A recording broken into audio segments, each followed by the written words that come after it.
As we reach the end of the third quarter, Green Devils extend their very narrow lead. 4 years ago, the TSSAA created a new monster called the BRAC, or Blue Ridge Athletic Conference. Since its inception, the Greeneville Green Devils have run roughshod over the BRAC. What are you going to do about it? Tonight, here at Burley Stadium up on the hill, Cumberland Gap comes into town with fresh, new ideas for this conference. What are you going to do about it? They're undefeated at 3-0, 5-1 overall, and have an offense that they think can challenge this Greeneville defense. What are you going to do about it? Greeneville's defense this year, as many of you know, returned but one starter in Tyrus Rollins, and at times this defense has struggled and looked porous at best. What are you going to do about it? But at other times, this has looked like the Green defense of old. Which one shows up tonight? It's the battle for the BRAC lead at Burley Stadium.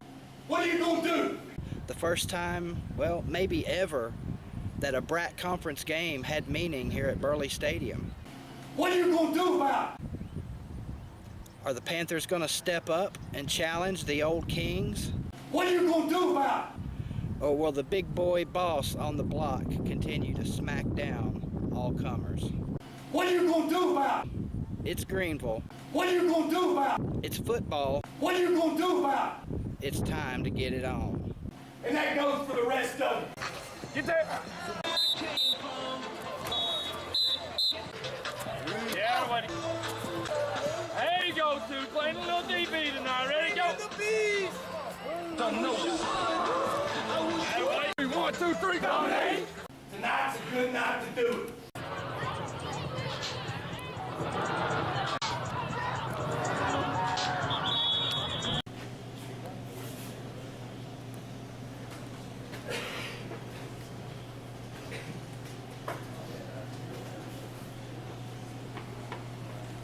See, honey.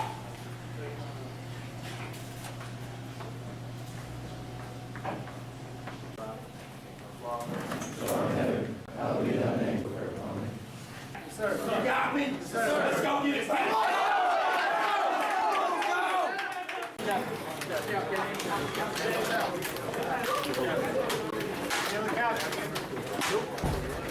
Let's go, baby.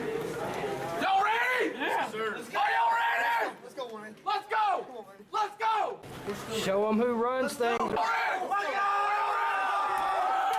Let's go.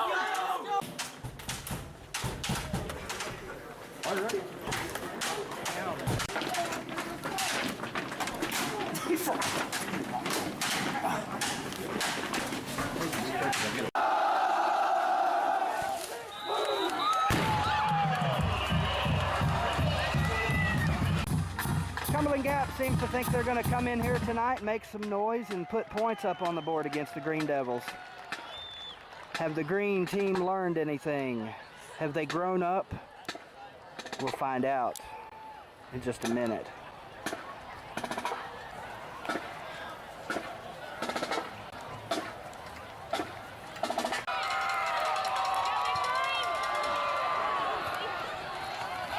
Little trickeration to start the game for the Gap.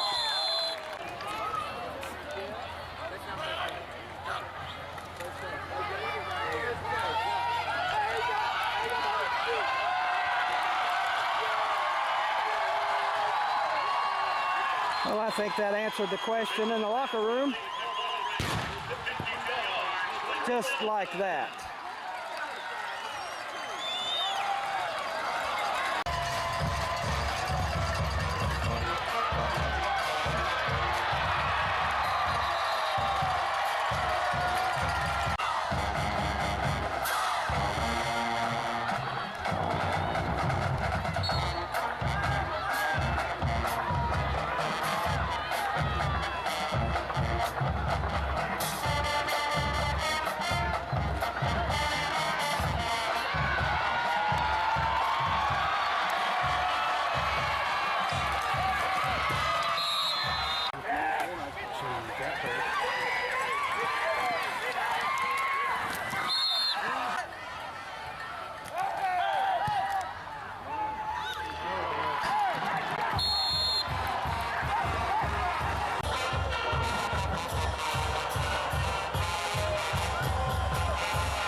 That one will go. Let it go, Bill, let it go.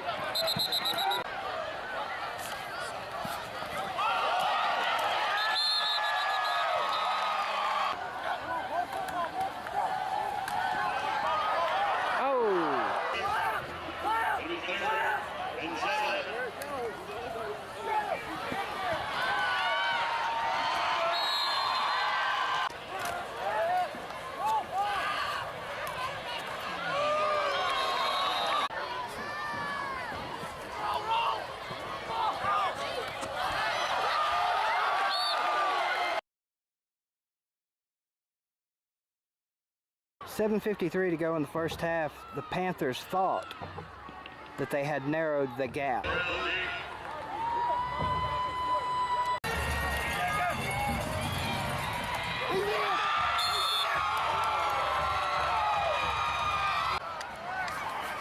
Well, we're right before halftime, and the gap has, well, for lack of a better way to put it, narrowed the gap. 37-7.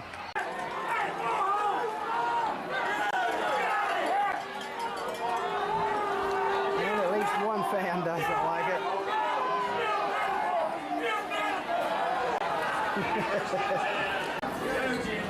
Bencham keeps around left side. Nice nifty move. 2 moves. Give him 6. Touchdown, Green Devils.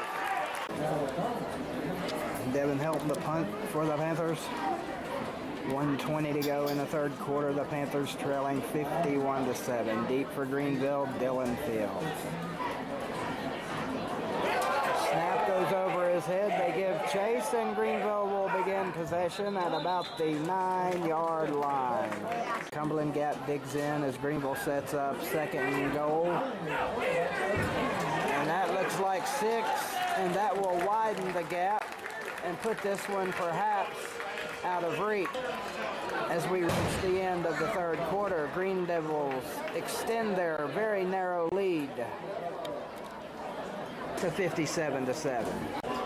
Well, the Green Devils have scored in just about every way possible tonight. They just tack on a safety for a 60-7 lead, 9:14 to go in the game. It's going to do it from Burley Stadium as Greeneville pounds Cumberland Gap. Okay, so some people thought this was going to actually be a close game. I don't think any Greeneville fans, honestly, thought this would be a close game. And I didn't think it would be a close game. Give Cumberland Gap credit. Those kids fought hard. They were hitting hard. Greeneville was having trouble blowing them off the ball. And for a short time, it was a game. But as Greeneville usually does in these brat games, they overpower their competition and run away and hide. Final score, Greeneville 60, Cumberland Gap 7. More of the same next week as Greeneville heads off to the Black Hole to face the Chucky Doak Black Knights. The last of the county teams that Greeneville will face this year, and probably this year the most formidable of the county teams. Chucky Doak 5-2. Greeneville, for the first time this season, edges their record above the Mendoza line at 4-3. Next week, looking to run it up a little more. We'll see you then.